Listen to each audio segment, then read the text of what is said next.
la Chine, évidemment, a vu ses relations se durcir avec les États-Unis depuis l'arrivée de Donald Trump au pouvoir.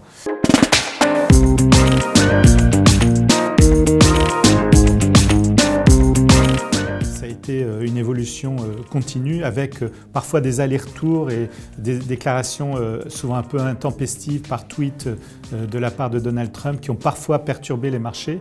Mais il se trouve que la vue sur le durcissement des relations avec la Chine est assez bien partagée entre démocrates et républicains, tout simplement parce que la Chine, lors de son entrée dans l'OMC, avait pris un certain nombre d'engagements qui n'ont pas été tenus et donc justifié d'un durcissement assez fort du ton de la part des États-Unis.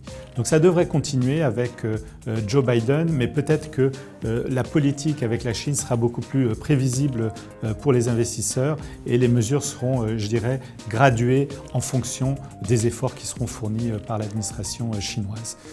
On devrait donc probablement continuer à voir la Chine garder beaucoup d'influence au niveau économique. On voit déjà qu'elle s'est très bien comportée au niveau économique en 2020 et ça va continuer. Les investisseurs vont sans doute continuer à investir assez fortement en Asie émergente parce que l'économie chinoise s'affirme de plus en plus comme un des moteurs principaux de l'économie mondiale. Mais on devrait avoir ici ou là, de temps en temps, un certain nombre de garde-fous à l'expansion de l'influence chinoise et c'est probablement une bonne chose pour les équilibres mondiaux.